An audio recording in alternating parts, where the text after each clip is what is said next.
Hello दोस्तों, स्वागत है आप सभी का आपके अपने YouTube चैनल पर। दोस्तों, इस वीडियो में हम लोग पढ़ने वाले हैं क्लास 10 साइंस का। आज से हम लोग शुरू कर रहे हैं बायो का चैप्टर वाइज, हर एक चैप्टर पढ़ने वाले हैं। ठीक है, तो आज के इस लेसन में हमारा जो पहला लेसन है, आप सभी लोग पढ़ रहे होंगे इतनी टाइम। पहला लेसन आपने देखा होगा कि जैव प्रक्रम, और पहला लेसन पोषण से संबंधित है। ठीक है, इस लेसन में हम लोग पोषण के बारे में विस्तृत अध्ययन करेंगे। ये फर्स्ट है, मतलब जीव विज्ञान की दृष्टि से देखो तो फर्स्ट है। बाकी 14वां या 15वां लेसन चैप्टर वाइज देखोगे तो इतने चैप्टर मिलेगा। ठीक है, तो आज इस वीडियो में हम लोग पढ़ने वाले हैं जैव प्रक्रम किसे कहते हैं, जैव प्रक्रम कितने प्रकार के होते हैं, कौन कौन से होते हैं और उदाहरण। ठीक है, तो सबसे पहले देखो, सबसे पहले हम लोगों को पढ़ना है जैव प्रक्रम के बारे में। सबसे पहले हम समझते हैं कि आखिर जैव प्रक्रम होता क्या है। जैव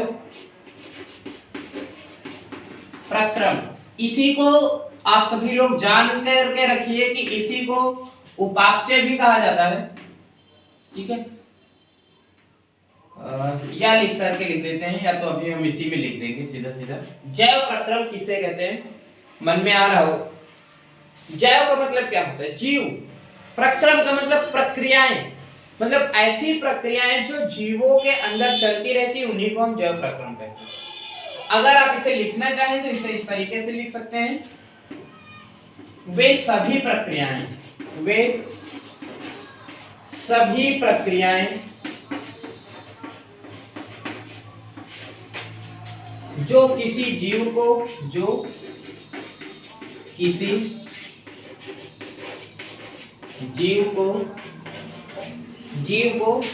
जीवित रखने में सहायक होती,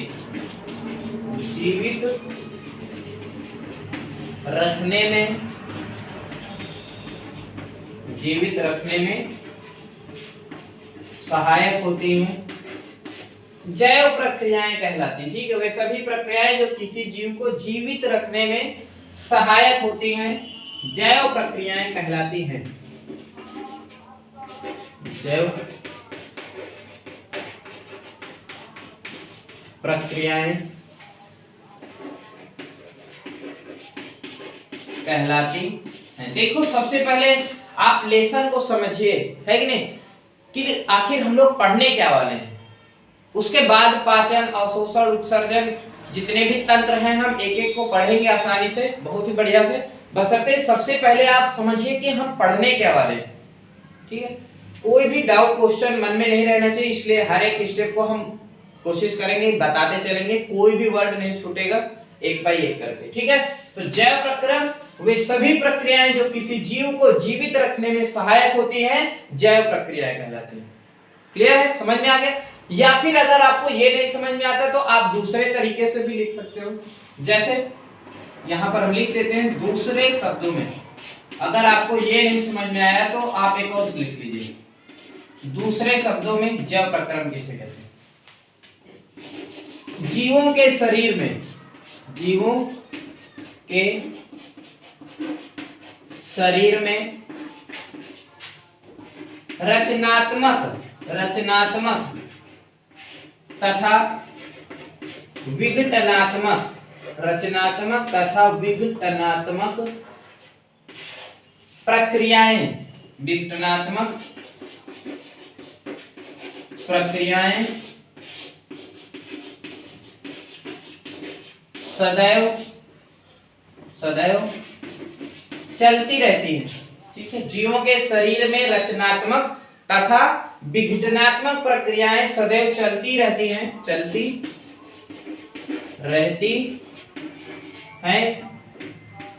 इन्हीं प्रक्रियाओं को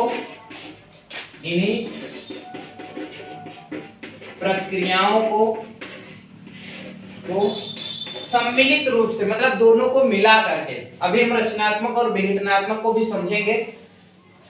पहले परिभाषा लिख लेते हैं। इन्हीं प्रक्रियाओं को सम्मिलित रूप से, मतलब मिला करके, है ना, कोई एक नहीं रहता, सम्मिलित रूप से सम्मिलित रूप से क्या कहते हैं? सम्मिलित रूप से उपापचय। आप उपापचय भी कह सकते हो, उपापचय या जैव प्रक्रम, है ना। कई बार कंफ्यूजन ना हो इसलिए आप सब जानिए कि हाँ सब एक ही है। जैव प्रक्रम या जीवन की प्रक्रिया, या जीवन की प्रक्रियाएं कहते हैं, ठीक है। जीवन की प्रक्रियाएं कहते हैं। समझ में आ गया ना इतना? तो दो परिभाषाएं हमने आपको बताई हैं जैव प्रक्रम की। सबसे पहले में क्या हमने बताया, वे सभी प्रक्रियाएं जो किसी जीव को जीवित रखने में, यहाँ पर जीवित गलत लिखा हुआ है, इसको सही कर लेंगे, ये तो और गलत लग रहा है, एक मिनट। जीवित ऐसे ही हो जाएगा। जीवित रखने में सहायक होती जैव प्रक्रियाएं कहलाती हैं। जैसे उदाहरण के लिए श्वसन, सांस लेते रहेंगे तब हम लोग जीवित रहेंगे, है कि नहीं भाई? हमको जीवित रखने में सांस सहायक है कि नहीं है? अगर अभी हम सांस लेना बंद कर दें तो हम मर सकते हैं, जीव खत्म हो सकता है कि नहीं? उसके प्राण पखेरु उड़ सकते हैं। तो इसका मतलब श्वसन क्या है? एक जैव प्रक्रम है। समझ में आया? अगर ये नहीं समझ में आया तो फिर से एक बार परिभाषा देखते हैं, फिर से एक बार उदाहरण बताते हैं। देखो वे सभी प्रक्रियाएं जो किसी जीव को जीवित रखने में सहायक होती है। जैसे उत्सर्जन, मान लीजिए अगर उदाहरण के लिए हम जो खाना खाते हैं, खाना खाने के बाद हमारे शरीर में जो अपशिष्ट पदार्थ बचता है मल के रूप में, अगर हम सोचो उसको शरीर से बाहर ना निकालें तो भी हमारे शरीर में बीमारियां पैदा हो जाएंगी, हम लोग धीरे धीरे खत्म हो जाएंगे, मृत्यु को प्राप्त कर लेंगे, है कि नहीं? तो इसका मतलब क्या हुआ कि उत्सर्जन भी क्या है? एक जैव प्रक्रम है। समझ में आ गया ना? तो हम लोगों के शरीर में जितनी भी प्रक्रियाएं हो रही हैं, जो भी प्रक्रियाएं हो रही हैं, उन्हीं को हम जैव प्रक्रियाएं कहते हैं। जैसे श्वसन, उत्सर्जन, पाचन, आप ये सब लिख सकते हैं उदाहरण, ठीक है? समझ में आ गया होगा। दूसरा परिभाषा हमने एक और लिख रखा है, अगर आप चाहें तो इसे भी समझ सकते हैं। इसमें देखो क्या दिया है, जीवों के शरीर में, जैसे हमारा शरीर है तो जीवों के शरीर में रचनात्मक का मतलब क्या होता है? किसी चीज का निर्माण होना रचनात्मक कहलाता है। निर्माण की प्रक्रिया को रचनात्मक प्रक्रिया बोलते हैं। जैसे मान लीजिए हमने कहा कि एक घर बन रहा है, तो आप इसको ऐसे भी बोल सकते हैं कि घर की रचना हो रही है, बोलते हैं ना कहीं कहीं पर ऐसे करके। कला में बहुत ज्यादा यूज करते हैं कि पुष्प का रचनात्मक चित्र बनाइए। समझ में आया ना? रचनात्मक का मतलब बनना, निर्माण की प्रक्रिया है रचनात्मक। वही विघटनात्मक क्या है? निर्माण के नष्ट होने की प्रक्रिया। कोई चीज विघटन होना, विघटन समझ रहे ना? किसी चीज का नष्ट होना ही विघटन कहलाता है। जैसे हमारा शरीर है, मृत्यु के बाद में हम लोगों का शरीर क्या होने लगता है? विघटित होने लगता है कि नहीं? गलने लगता है, छोटे छोटे अणु परमाणु में फिर सब गायब हो जाता है। तो रचनात्मक और विघटनात्मक आपको समझ में आया ना? रचनात्मक का मतलब बनने वाली प्रक्रिया, वह प्रक्रिया जिसमें किसी भी चीज का निर्माण होता है, रचनात्मक, और कोई सी चीज का नष्ट होता है उसको हम बोलते हैं विघटनात्मक। समझ में आया ना? प्रक्रियाएं, जीवों के शरीर में रचनात्मक तथा विघटनात्मक प्रक्रियाएं सदैव चलती रहती। इन्हीं प्रक्रियाओं को सम्मिलित रूप से, मतलब दोनों को मिलाकर जो हमारे शरीर में रचना हुआ, कुछ बना कुछ बिगड़ा, उसी को सम्मिलित रूप से उपापचय कहते हैं। उसी को सम्मिलित रूप से जैव प्रक्रम भी कह सकते हो। जैव प्रक्रम नहीं कहना है तो जीवन की प्रक्रियाएं भी कह सकते हो, ठीक है? जैसे उदाहरण के लिए आपका क्या हो जाएगा? उदाहरण के लिए आपका हो जाएगा भैया पोषण, सभी जानते हैं, सभी सुने हैं। श्वसन सभी जानते हैं, सभी सुने हैं। आज लिख दें, आज लिख दें। इसमें आप परिसंचरण, उत्सर्जन, है ना, ऐसे करके कई सारे लिख सकते हैं। और हम लोगों का क्लास में टॉपिक भी यही है।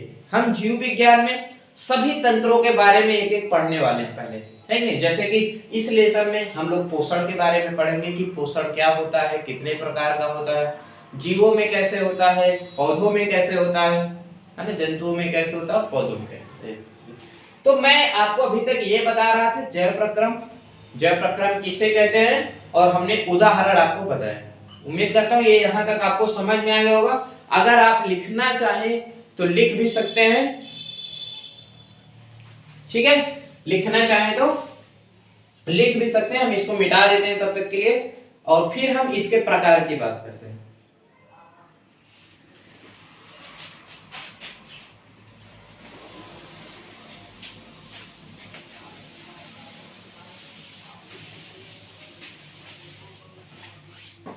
अब देखिए जो हमारा उपापचय होता है, हम भाई उपापचय भी कहे थे ना कि इसको बोल सकते हैं, उपापचय भी कहा जाता है। इंग्लिश में इसके लिए शब्द यूज किया जाता है मेटाबॉलिज्म, ठीक है, इंग्लिश में मेटाबॉलिज्म, मतलब जो हमारे शरीर में रचनात्मक या विघटनात्मक क्रिया होती है उन्हीं को सम्मिलित रूप से बोलते हैं उपापचय। समझ गया क्या? अब ये दो प्रकार की होती है, एक होता है आपका उपचय और एक होता है आपका अपचय। उपचय और अपचय नाम आपने सुना होगा। अब ये जान लेते हैं कि अपचय किसे कहते हैं और उपचय किसे कहते हैं।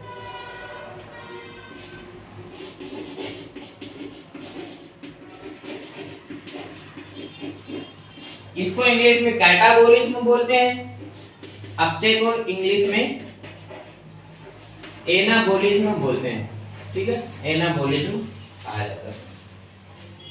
अब उपचय का मतलब क्या होता है? शरीर में, यहां पर हम परिभाषा लिख दें, वे प्रक्रियाएं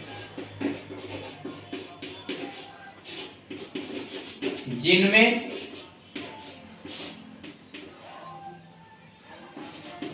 सरल कार्बनिक पदार्थ से, सरल, दोनों में अभी आपको अंतर भी समझ में आ जाएगा ना, सरल कार्बनिक पदार्थ से जटिल कार्बनिक पदार्थ का निर्माण होता है। मैं भी इसको समझा देता हूं आपको। सरल कार्बनिक पदार्थ से जटिल कार्बनिक पदार्थ का निर्माण होता है। जटिल कार्बनिक पदार्थ का निर्माण होता है, जटिल कार्बनिक पदार्थ का निर्माण होता है।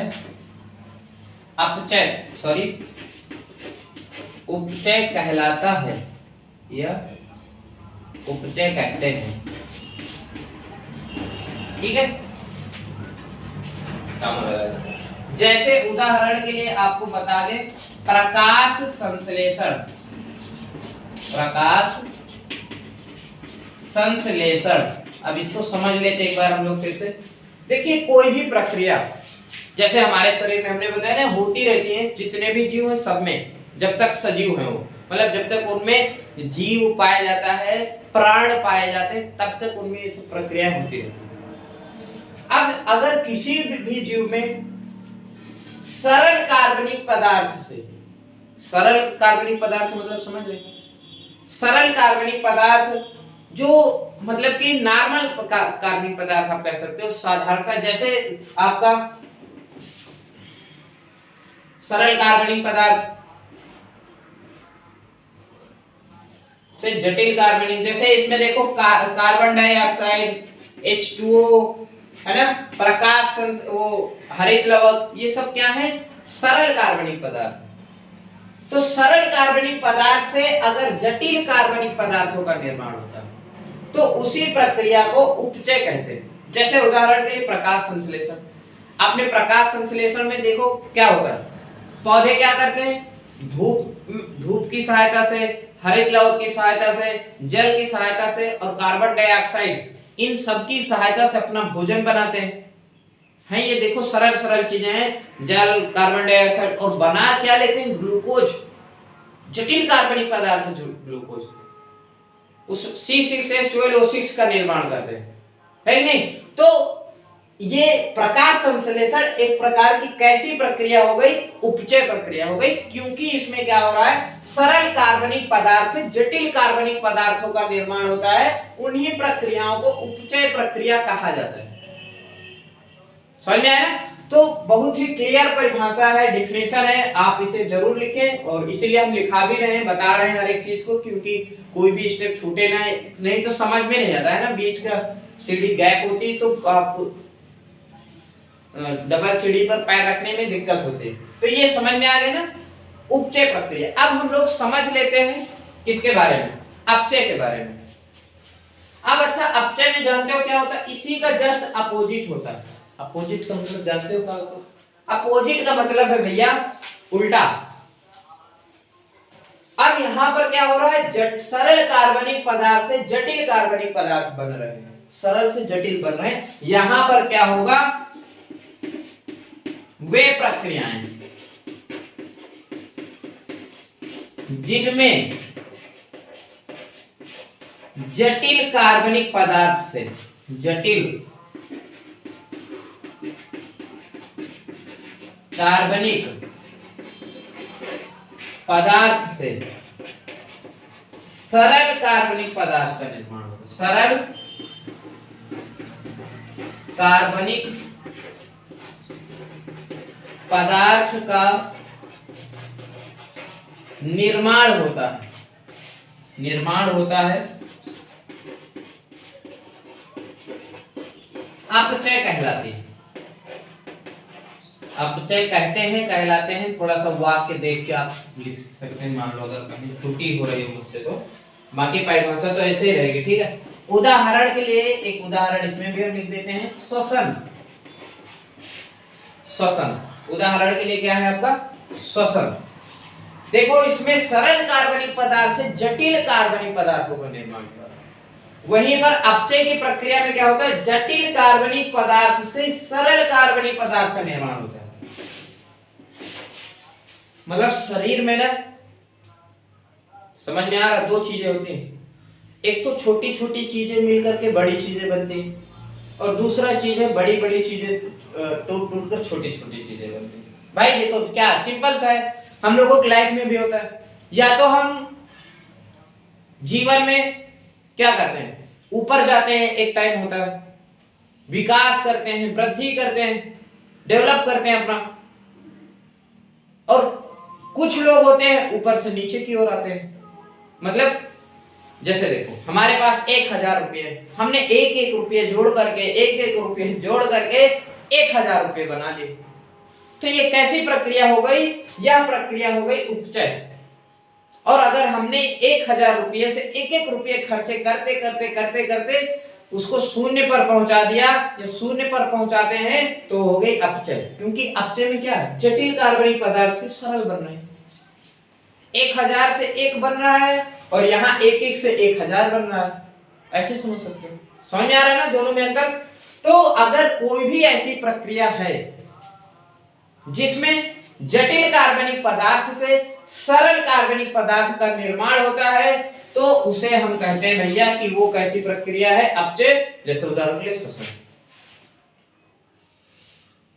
अब जैसे श्वसन क्योंकि देखो श्वसन में हम लोग क्या करते हैं, श्वसन में व्यक्ति बाहर वायुमंडल से ऑक्सीजन अंदर लेता है, रुधिर के माध्यम से कोशिकाओं में पहुंचाया। आप सभी ने कोशिकाएं पढ़ी होंगी, अगर नहीं पढ़ी तो जरूर मैं थोड़ा बताना चाहूंगा, क्योंकि ये बहुत मस्त है, मतलब आना चाहिए। जीव विज्ञान में आपको कोशिका आना चाहिए, तभी जीव विज्ञान समझ में आता है। कोशिकाओं का मतलब जैसे जैसे देखो उदाहरण के, जैसे घर का निर्माण ईंटों से होता है ना, तमाम ईंटें मिल करके घर बना लेते हैं, 10 मंजिल, 5 मंजिल, 2 मंजिल। उसी तरीके से हम लोगों की शरीर का निर्माण कोशिकाओं से होता है। किससे होता है, कोशिकाओं से। असंख्य कोशिकाएं मिल करके हमारे शरीर का निर्माण करती हैं, ठीक है। तो अगर असंख्य कोशिकाएं होती तो ऐसे जीवों को हम लोग बहुकोशिकीय कहते हैं। आपने भी सुना होगा एक कोशिकीय जीव, बहुकोशिकीय जीव, है ना। तो अगर कोई जीव अपना जीवन यापन एक ही कोशिका के में करता है, पूरा जीवन में एक ही कोशिका है, तो वो एक कोशिकीय कहलाएगा। जैसे अमीबा और पैरामीशियम, ये सब आपने पढ़ा। और बहुकोशिकीय का मतलब ऐसे जीव जिनका निर्माण बहुत सारी कोशिकाओं से मिलकर होता है, उनको क्या कहा जाता है, बहुकोशिकीय। 2 प्रकार की कोशिकाएं होंगी। अब हम बता रहे थे आपको कि श्वसन में आप समझिए, जब कोशिकाएं, जैसे हमारे शरीर में समझ में आ गया होगा कि कोशिकाएं हैं, सब कोशिकाएं हैं, अलग अलग तरीके की कोशिकाएं हैं, ऐसा हो सकता है, लेकिन है कोशिकाएं। तो हमने वायुमंडल से ऑक्सीजन को अंदर लिया, अंदर लेने के बाद में वो फेफड़े में गई, फेफड़े से रुधिर उनको लेकर के पूरे कोशिकाओं तक ले गया, यहाँ पर पहुंचा दिया, यहाँ की कोशिका मान ली। तो इस कोशिका में ऑक्सीजन जब गया, कोशिका के अंदर ऑक्सीजन गया, तो क्या होता है भैया, यहाँ पर ऑक्सीकरण होता है। किसका? ग्लूकोज का, C6H12O6 ऑक्सीकरण होता है। ऑक्सीकरण होता है तो इससे क्या मुक्त होती है? इससे ऊर्जा मुक्त होती है। इसे आप एटीपी भी बोलते हैं, जिसे आप एडेनोसिन ट्राइफॉस्फेट फुल फॉर्म के रूप में बोलते हैं। प्लस कार्बन डाइऑक्साइड भी बनता है, प्लस कुछ मात्रा में जल का भी निर्माण होता है। समझ में आया? देखो श्वसन क्या होता है, वायुमंडल की ऑक्सीजन और ये ग्लूकोज, ग्लूकोज का ऑक्सीकरण हुआ ऑक्सीजन की उपस्थिति में, तो ऊर्जा बना, कार्बन डाइऑक्साइड बनी और जल बना। थोड़ा बहुत जल बनता है, शरीर में यूज हो जाता है, क्योंकि जल तो हम वैसे भी पीते हैं, सभी रासायनिक प्रक्रियाओं के लिए जल आवश्यक होता है। ऊर्जा का यूज हम लोग दौड़ने भागने में कर लेते हैं, काम करने में। कार्बन डाइऑक्साइड का हमारे शरीर में कोई काम नहीं होता, इसलिए इसको हम श्वसन के माध्यम से शरीर से बाहर निकालते हैं।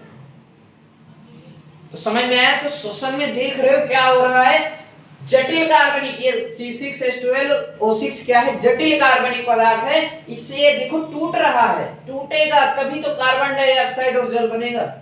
तो टूट रहा है ना, विघटित हो रहा है, इसलिए श्वसन क्या है? एक अपचय प्रक्रिया है। समझ में आ गया ना? तो एक बार फिर से हम रिवीजन करते हैं और समझते हैं। सबसे पहले उपापचय जीवों के शरीर में रचनात्मक और विघटनात्मक प्रक्रियाएं होती हैं, इन्हीं को उपापचय प्रक्रिया दो प्रकार की होती हैं। एक आपका कैटाबोलिज्म, एनाबोलिज्म, मतलब उपचय और अपचय।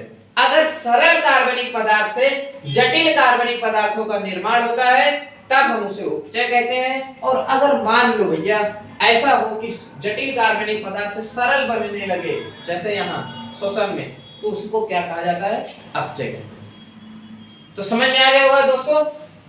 मैं अभी इस वीडियो में इतना ही रहेगा। मैं कोशिश करता हूं कि, या फिर करूंगा, करता भी हूं, तो उसमें ये रहेगा कि हम हर एक टॉपिक पर एक पैराग्राफ होगा या फिर जो भी होगा उसका एक वीडियो बना करके हम आपको डेली अपलोड करेंगे, ठीक है। और ये पहला वीडियो आप लोगों के लिए जिसमें हमने एक हेडिंग क्लियर की है, उसके बाद अगली हेडिंग हम पढ़ेंगे। ऐसे करके करके हर एक टॉपिक को, मतलब एक टॉपिक में एक वीडियो ऐसे करके पढ़ेंगे, ठीक है। तो आप सभी लोग इसको जरूर लिख लें और पढ़ें भी। और हम तो कहते हैं कि आप लोग पढ़ते टाइम जब वीडियो देख रहे हो तब भी पेन कॉपी का यूज करें तो और बेहतर रहेगा। तो अब हम लोग नेक्स्ट वीडियो में पोषण के बारे में पढ़ेंगे, ठीक है। ये इंट्रोडक्शन था। पूरे लेसन में जो श्वसन, पाचन, उत्सर्जन, ये सब है, सब जो प्रक्रियाएं हैं सबके बारे में एक एक करके पढ़ेंगे। अब हम नेक्स्ट वीडियो में पोषण के बारे में पढ़ेंगे। थैंक यू दोस्तों। अब मिलते हैं हम लोग नेक्स्ट वीडियो में न्यूट्रिशन या पोषण किसे कहते हैं, क्या होता है के बारे में जानने के लिए, ठीक है। Thank you. जय हिंद।